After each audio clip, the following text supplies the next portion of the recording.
Bonjour à tous et bienvenue sur Libre Hypnose. Alors pour ceux qui ne me connaissent pas, je suis Jordan Maisance, praticien en hypnose et créateur de Libre Hypnose.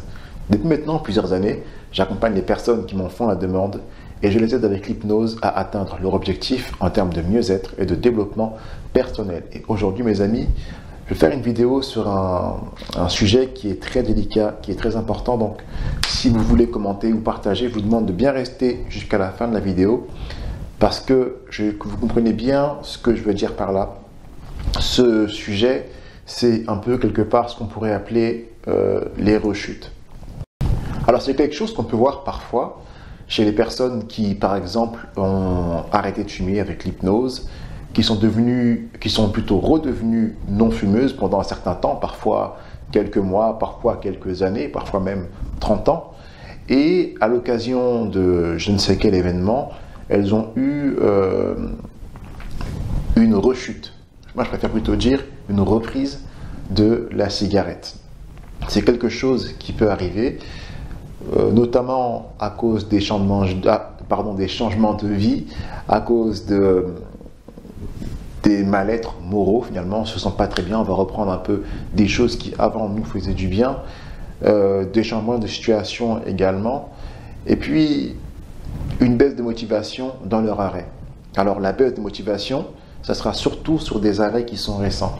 Mais tout le reste, ce sont dus à des facteurs que j'ai cités. Par exemple, le fait de changer de vie, le fait de se sentir mal, ben voilà, on va reprendre des comportements qu'on avait avant.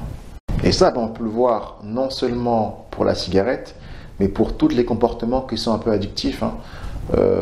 Pour le tabac, pour la pornographie par exemple aussi, pour l'alcool, bref, pour toutes les mauvaises habitudes qu'on a, on peut retrouver ce comportement de rechute, tout simplement.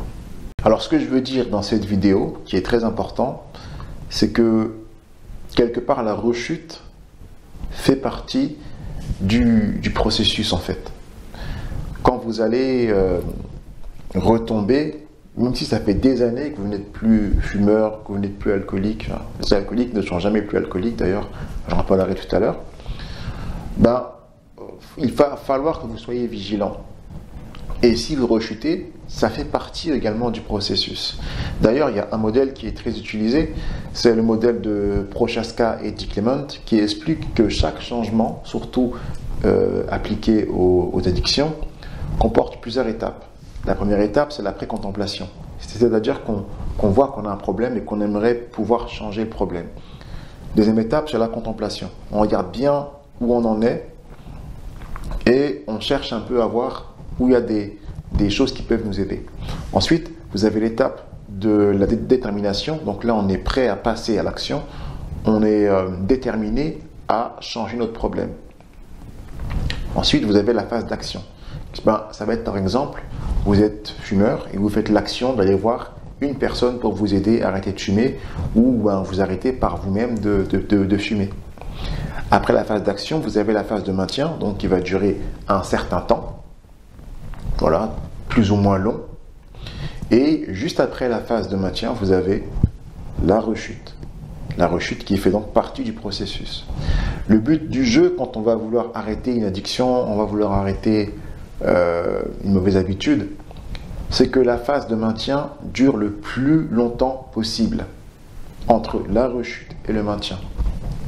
En vérité, ce que cela suppose, c'est quelque chose qui est très difficile à entendre, c'est que lorsqu'on a eu une substance ou un comportement qui nous a procuré du plaisir au point de nous rendre addicts, on ne peut jamais quitter cette addiction réellement. On peut devenir plus vigilant, on peut devenir plus veillant, on peut faire plus attention à ne plus refaire ce comportement, mais en vérité, on est toujours, quelque part, il y a toujours cette bête qui vit en nous, qui nous poussera, si on ne fait pas attention, à reprendre ce comportement. Et d'ailleurs, ça c'est très visible chez les personnes qui sont alcooliques. Mais c'est pareil pour toutes les addictions.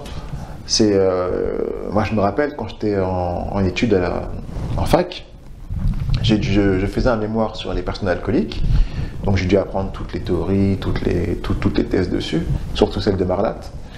Et j'ai également été voir des personnes dans les groupes AA, alcooliques anonymes. Et ce qui revient à chaque fois, c'est que ces personnes-là ne se disent pas qu'elles ne sont plus alcooliques. Elles disent qu'elles sont alcooliques abstinentes, c'est-à-dire qu'elles ne boivent plus d'alcool depuis un certain temps. Ce qui est beau avec les alcooliques anonymes, c'est qu'ils se réunissent tous, enfin, il y a un jour particulier où ils se réunissent tous, ils ont un grand soutien entre eux. Et finalement, la force du groupe, la force de ces réunions leur permet de rester abstinents. Mais ils ne se disent pas qu'ils ne sont plus alcooliques, ils disent qu'ils ne sont plus abstinents. Donc voilà, c'est pareil pour quasiment toutes les addictions et toutes les mauvaises habitudes. C'est pourquoi, si vous regardez bien, moi je fais très attention à la façon dont je communique sur l'hypnose pour l'arrêt du tabac. Je parle bien d'accompagnement. Je ne suis pas là pour vous faire arrêter de fumer, mais pour vous accompagner dans votre arrêt. Voilà. Et oui, à terme, le but, c'est que ce soit définitif, même si on sait clairement que, enfin moi en tout cas, je le sais clairement, je ne sais pas pour mes collègues, je parle pour moi, qu'un arrêt définitif, totalement définitif, avec vraiment plus l'envie de fumer jusqu'à la fin de sa vie, c'est compliqué. Vous avez même des gens qui ont arrêté de fumer pendant très très très longtemps, mais qui parfois s'autorisent à prendre une cigarette. Alors quand on arrive à là, c'est très bien, mais je pense que ça nécessite une hausse de sa conscience. Maintenant, si c'est votre cas, si vous êtes dans une période de reprise, qu'est-ce que vous devez faire? Premièrement, vous ne devez pas vous culpabiliser. Je sais que ça paraît facile à dire, mais pourtant c'est la première chose à faire. Il est interdit de se culpabiliser. Voilà, vous avez rechuté, ce n'est pas grave, ça peut arriver. Et, trouver justement des moyens de vous en sortir. Ensuite, vous devez identifier les facteurs. Pourquoi vous avez rechuté? Est-ce que c'est votre situation actuelle? Est-ce que vous avez des stress qui sont difficiles à gérer? Est-ce que vous avez des peurs, des angoisses? Bref, voyez un peu ce qui vous a fait rechuter pour ne plus rechuter justement à votre prochain arrêt. Troisième chose, c'est recommencer à arrêter tout simplement. Faites de votre mieux pour ne plus reprendre votre substance, que ce soit la cigarette ou autre chose. Et vous pouvez en 4, si besoin, vous faire aider, encore une fois, autant de fois que nécessaire, j'ai envie de dire, pour vous séparer de votre mauvaise habitude. Voilà. Je rajouterai enfin un dernier point de cette vidéo, un dernier point qui est très très important, c'est n'attendez pas la rechute pour vous faire aider. Si dans votre arrêt, même si comme je dis ça fait 20 ans que vous avez arrêté votre comportement, vous sentez qu'il y a une faiblesse, vous sentez que vous commencez un peu à affaiblir, n'attendez pas pour voir un spécialiste, que ce soit un psychologue, que ce soit surtout un addictologue, parlez-en à votre médecin, et puis pourquoi pas voir un praticien en hypnose une fois que vous êtes prêt à changer pour recommencer votre arrêt. Voilà, donc ça c'est un point qui est très très important. N'attendez pas d'être au fond pour vous faire aider. Plus vous attendrez, plus ça sera compliqué. Voilà. Voilà mes amis pour cette vidéo, bon, un peu badante, je le reconnais, mais voilà, il faut aussi se dire les choses clairement. Moi, vous savez, une de mes valeurs que je mets en avant, c'est l'honnêteté. Je ne veux pas que les gens viennent chez moi avec des croyances bizarres sur ce que je vais faire, non. Je suis très clair avec les gens, je dis ce qui est possible à faire, ce que je ne peux pas faire et ce qui peut arriver. Voilà.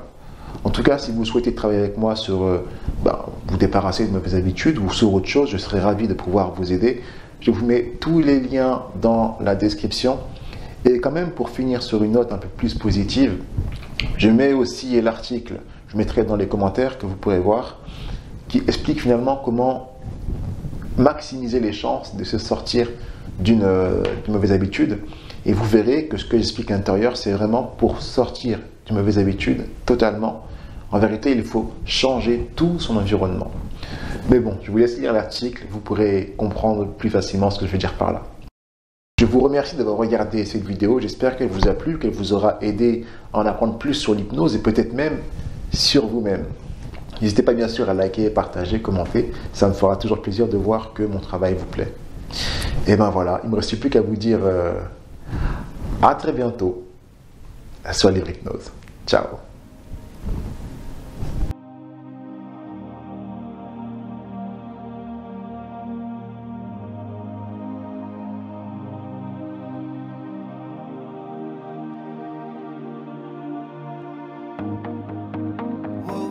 Merci.